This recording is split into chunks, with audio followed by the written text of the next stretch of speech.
On a winter evening in 1357, a king paces the upper room of a London house. King John II of France, John the Good, waits for news of a payment. Until his ransom arrives, the King of France remained a very expensive guest of the King of England. For several centuries in medieval Europe, this kind of waiting game was part of war. Captured enemies turned into claims, contracts, and long-term debts, and a human body could mean a pile of silver or a slice of land. In this video, we'll look at how this ransom economy developed, who counted as quote-unquote valuable, how capture and negotiation worked in practice, how families, towns, and kings raised the money, and how the system changed and why it still shapes the way we think about war and value. Chapter 1. How it started. We don't have a single starting point for ransom in medieval Europe. What we do have are scattered hints that grow more common from the 12th century onward. For example, knights reappear in the record after captivity. Charters mention men who, quote-unquote, redeemed themselves, and land changes hands with notes like, "for his liberation." Step by step, a pattern took shape. Warriors captured in battle or in raids did not always vanish into dungeons or early graves. If they had rank or rich friends or family, they could bargain for their release. Payments might be in coin, in land, or in future service, and both sides treated that as a normal way to go about conducting a war or a battle. In some ways, it even became kind of expected. This evolved alongside a shared law of arms among Christian nobles. Within that world, taking a peer prisoner and accepting his surrender fitted a code of conduct. It gave the captive a chance to survive and return home. As this habit settled in, ransom stopped being rare and became part of how aristocratic war worked. By the 14th century, that logic began to spread down the social scale. During the Hundred Years' War, ransoming became widespread across many ranks of soldiers, not just among kings and nobility.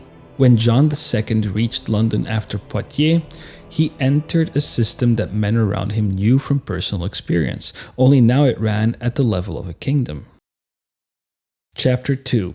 Who was worth ransoming? Let's start at the top. John II in London is one example. Richard the Lionheart in German custody in the 1190s is another. In both cases, a captured king stood at the center of a huge fundraising effort, and governments back home strained every lever they had. Think special taxes, church wealth, and loans, all to meet the demands tied to that one single person. High nobles and leading captains filled the next tier. A captured duke, count, or famous knight brought with him estates, vassals, influence, and even experience. His absence could shift local power, or even an entire war. He might live in a castle with servants and decent food, but his relatives at home still had to bargain with creditors and rivals to find the sum that would bring him back. Most of the detailed paperwork we have belongs to the middle ranks. Knights and squires turn up in contracts promising ransoms set at several years of income. They lean on family and lords for help, and captains who support their men in this way keep experienced, loyal fighters around them, which matters in long wars like the 100 Years' War. Further down, towns and communities appear. Counselors captured when a town falls, merchants grabbed on the road, and skilled soldiers like archers or crossbowmen can all be ransomed if they have patrons or prosperous households behind them. By the early 15th century, after battles like Agincourt, we start seeing hints of more regular rates for ordinary soldiers, often roughly around a year's wages. Historians working on these records have found men who went through this cycle many times. One soldier in the 100 Years' War claimed to have been taken prisoner 17 times, which only makes sense in a world where lots of people at many levels expected to be ransomed and go back to service. A large part of the population never touched this economy at all. Poor infantry, landless peasants, camp followers, and many enemies classed as outsiders had no realistic path to ransom and simply disappeared from the sources. Chapter 3. Capture on the battlefield. To get to ransom, someone first had to be taken alive. That began with a quick decision in the middle of chaos. On the field, a fighter had to overpower an opponent and force a surrender. There were shared signals. A knight might shout that he puts himself in your mercy, drop his weapon, or reach out to touch your gauntlet. Coats of arms, banners, and the quality of armor helped identify who was actually valuable. Once a battle's tide turned, many experienced men stopped thinking about driving the enemy off the field and started looking for rich targets. When a surrender was accepted, a personal bond formed. The prisoner became, in practice and in law, my prisoner. The captor gained a right to seek ransom and took on the duty to keep the man alive and under control. To make that clear in the press of bodies and mud, prisoners might be marked with belts or strips of cloth and led away by pages or spare men at arms. However, after the fighting stopped, most of the time arguments began. Two soldiers might both claim the same captive. A captain might insist that men taken under his banner counted partly as his property. Ordinances and courts had to sort out these disputes because they were really about shares in valuable ransom rights. John II's story fits this pattern. At Poitiers, he first belonged to the handful of men who physically surrounded him and forced his surrender. Only after they were rewarded and their claims bought out did John pass into the hands of the English king as a royal prisoner. Chapter 4. How ransom deals worked. Once a prisoner was safe and people knew who held him, the bargaining could start. Sometimes captor and captive sat in the same room. Sometimes they were far apart and everything passed through letters and trusted messengers. Two questions always sat on the table. How much is this man going to cost, and how is anybody going to pay it? Rank and reputation gave a starting range. A major lord with broad estates was expected to pay more than a land-poor knight. At the same time, both sides needed a figure that somebody could realistically raise, and that it did not destroy the prisoner's family or supporters. As ransom dealings became part of normal war, the surviving agreements give us a lot of details, like the amount owed, the schedule of installments, the deadlines, and sometimes penalties for delay.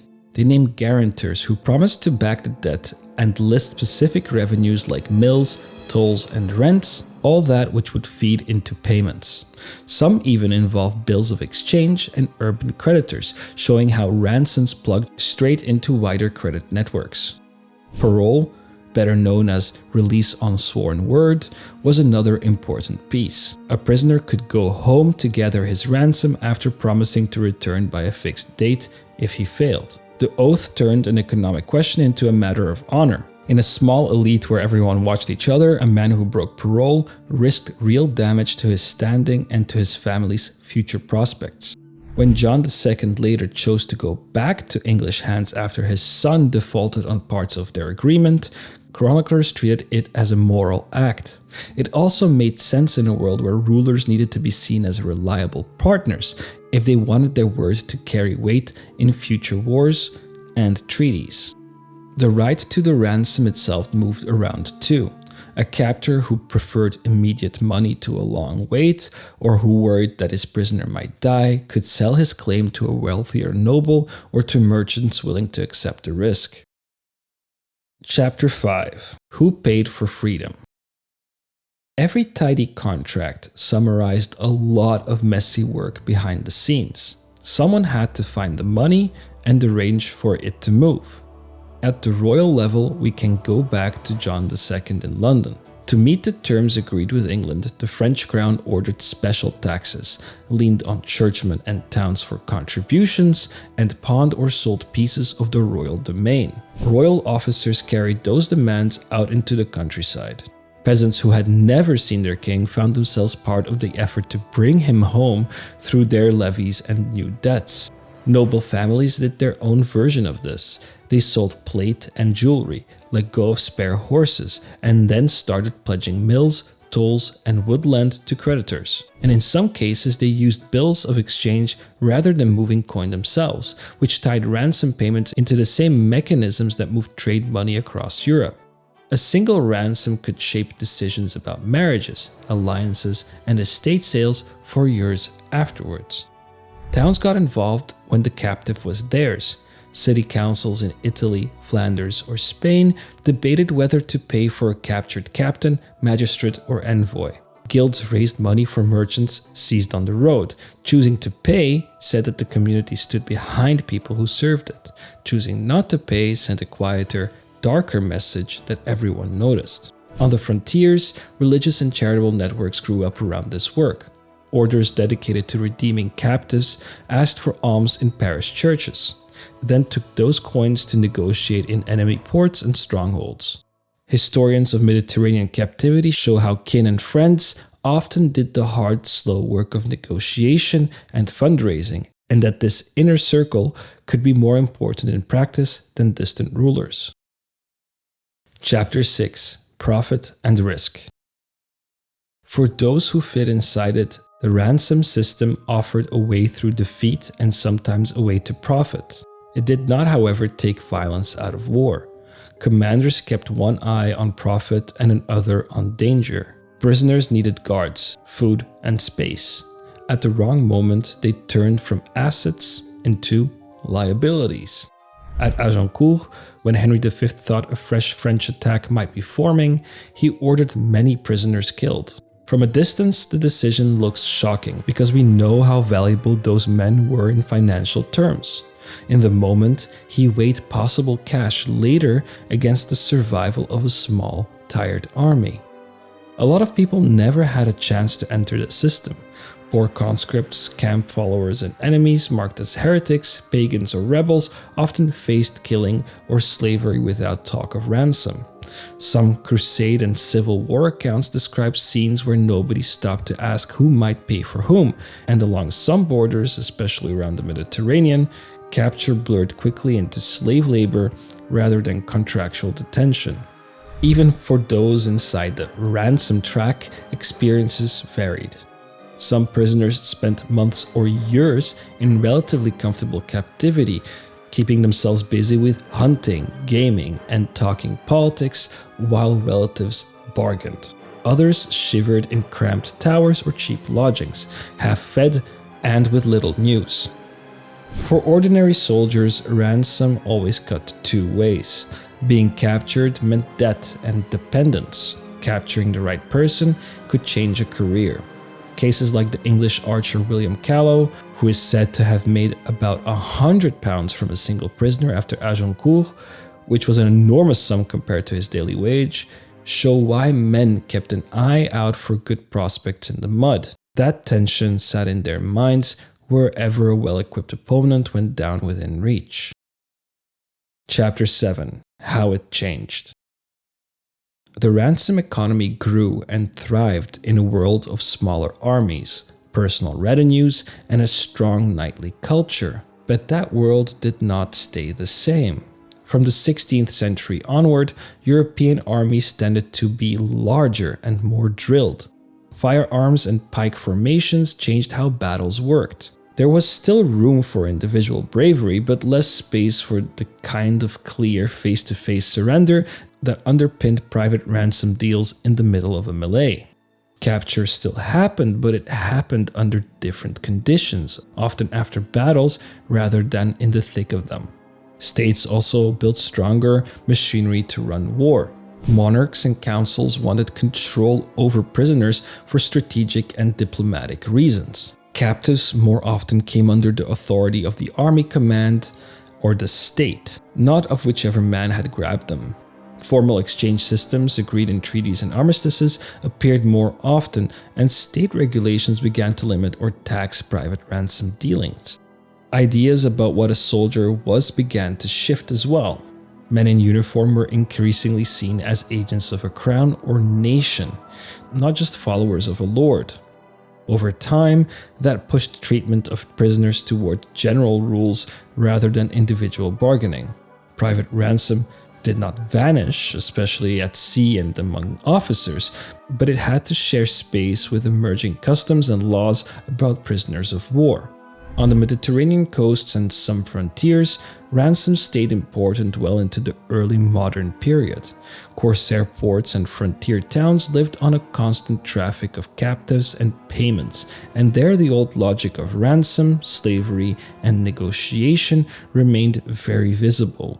In the main theaters of European land war, though, the late medieval ransom economy slowly lost the central place it had held in John's day.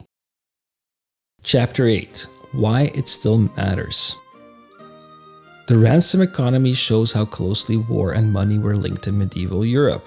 Knights and soldiers went into battle with more than glory in mind. They knew that a captured enemy could turn into coin, land, or political leverage, and they built that into their idea of a successful campaign. Modern conflicts sometimes show similar patterns when groups fund themselves through kidnap and ransom, even if today that sits outside accepted rules. Knowing how ransom worked also helps when we read familiar battles. When chroniclers complained that men stopped chasing enemies to pull down rich prisoners and strip armor, we can now see the numbers behind that behavior. A single noble with a state income and a powerful family might be worth more to this captor than many anonymous casualties. John II's path from Poitiers to that London room grows out of those split-second choices, which turned the battlefield into a market. The ways people raised ransom money point toward early attempts to spread risk. Villages paying extra taxes for the king, guilds rescuing their members, and religious networks funding the release of captives all rest on the idea that we pay together so none of us stand entirely alone if something goes wrong. Modern insurance, veterans organizations, and hostage support charities operate in different ways, but the basic instinct feels close. The long move from private ransom deals towards state-managed prisoner systems feeds into the bigger history of how states grew and how rules of war emerged. Medieval rulers used and profited from ransom while they still fought as great lords among other lords. As their states hardened, they claimed more control over prisoners and imposed more uniform rules. Over centuries, that helped lay the path toward the idea of prisoner of war as a legal category and toward the expectation that captives are handled by states. If you enjoyed this dive into the medieval ransom economy, please like the video and subscribe to the channel so you don't miss future videos. For more on real ransom cases from the 100 Years' War, Remy Amboul's Prisoners of War in the 100 Years' War, Ransom Culture in the Late Middle Ages is a great starting point. For a broader look at captivity and ransom around the Mediterranean, the essays in The Economy of Ransoming in the Early Modern Mediterranean offer a useful bridge between medieval practices and later developments. You can find my sources below. Thank you for watching and see you in the next one.